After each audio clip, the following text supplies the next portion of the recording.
Hello again, welcome to another Let's Play.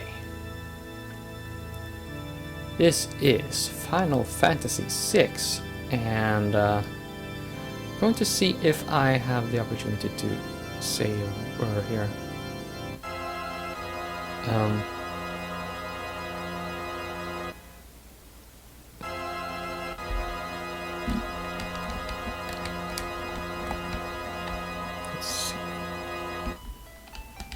Are you going to drop me in a menu game? I want to have a word.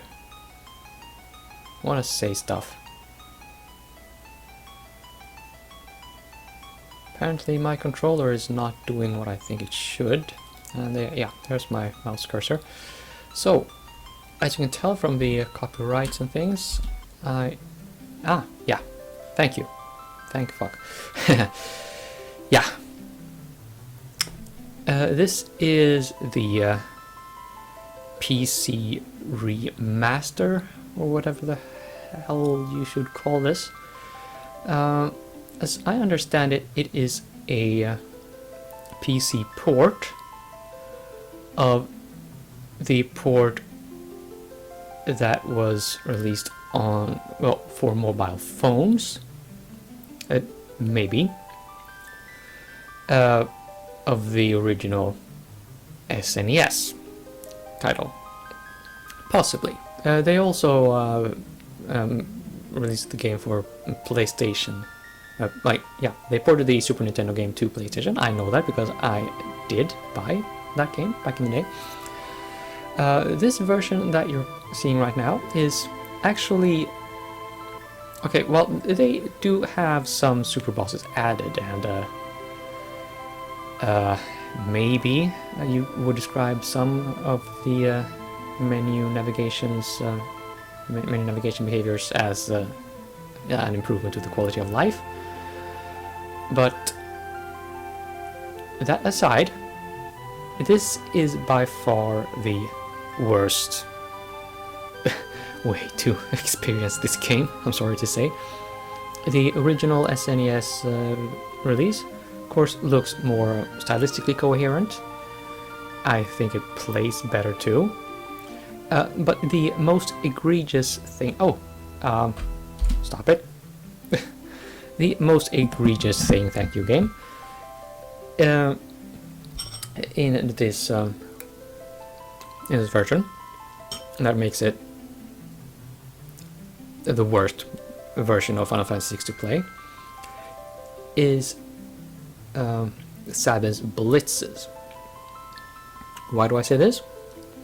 See, if you play this game with a controller and you have it mapped to analog sticks, let me see.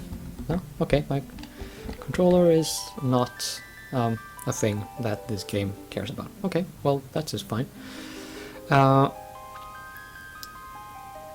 the blitzes work is that the directional inputs have to come from your analog stick, and the way they have coded those means that it only accepts like the original cardinal directions on the D-pad, right? So if you try to roll your stick like you would for, say, is it Firestorm? One, right, down, left, that blitz. You cannot roll your stick for that. It does not recognize the diagonal analog direction input as a valid input. You would have to flick your stick right, maybe right twice, down twice, and then left. Yeah, good fucking luck doing that. I'm playing this game with the keyboard and you're going to like it. No idea about how these blitzes are going to work. I will play this game with a walkthrough. I don't know where I have it at the moment, but while I did play through Final Fantasy VII with a strong story focus, That story focus is still go for this game, by the way. But there are a lot of little side quests I want to go on because I frankly like them so much, and I found that they add enough to the experience that it is justified to make that deviation from my original plan.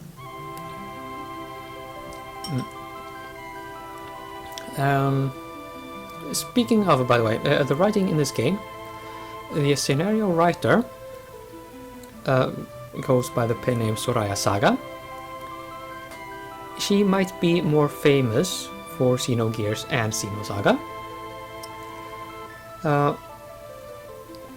Xenogears I've never technically owned. Let's just move on. Xenosaga I like rather a lot. Oh, yeah. Okay, I can navigate with the arrow keys on the keyboard. That's good. It's well, she's on a roll. I will have to keep an eye on what other games she's been involved in. See if I've missed anything. It seems like her scenarios are right up my alley. Now the character roster in this game is pretty big. I think it is the biggest out of any Final Fantasy game. Okay, maybe Final Fantasy 4 and 5 gives it some competition. I'm not terribly familiar with those titles, but Final Fantasy 6, I forget, is it 14 playable characters we get? Well, there are many anyway. We are allowed to set up 3 different parties for the final dungeon, and we still have party members to spare. That is 3 parties of 4. That is 12. So that's where I got the number 14 from. I do want to talk about those characters a little. See, when you sort of identify or feel more strongly for certain characters than others, that often says more about you as a person than the qualities of the character itself. Well, assuming of course that they are all written equally well, which is frankly rarely the case. But I do believe that the writing quality is pretty damn good overall for this game. Maybe the localization isn't perfect. I mean, in terms of localization as a part of the business, this game is pretty old in that sense. It was pretty... there weren't a lot of text in games before this. You can see that the game was first released in 1994. Maybe that is not the date it was released outside of Japan. Maybe it is, and it was released in Japan in like 1993. But yeah. Anyway, that is going to that's going to leave an impression on. Well, it's going to be significant. Is what I mean to say. God freaking damn it! I can word sometimes. Yeah, the quality of the localization will affect how you perceive the quality of the writing of the game, which, by the way, was a very big concern before the release of Trails of Cold Steel 3, by the way, for the PS4. It was just released. I think you may have noticed that already. Stop it. So, long story short, the writing in this game has, at least up to this point, appeared worse to me than it probably should. That said, I still like it. There are some bits I just don't like, frankly, and that's the silly bits. Japanese humor and me just don't always mix. That is enough about that. One other thing that I wanted to save to last, because we're going to do a little segue into that something I said I had planned for my next Let's Play. The music in this game. Holy hell. It is good. Now, Nobuo Uematsu himself has said that he considers Final Fantasy IX to be his crowning achievement. Maybe it is. He would know that better himself and the reasons why he made that statement. But personally, I think this is his crowning achievement. I mean, it all started, by the way, my story with this game, back in the day when MIDIs were the major way to spread the musical files around. Sort of downloading them off some very interesting site. My first exposure to Final Fantasy VI was coming across this 20-minute long MIDI file, and I was like, oh my god, that must be crazy awesome music, just 20 minutes! Ooh, give me that! Which is a pretty nerdy reason to do anything. I'm not gonna shy away from that. I'm not gonna, sugarcoat things. I'm a grown man. I can take some flack for that. But when I listen to it, just wow!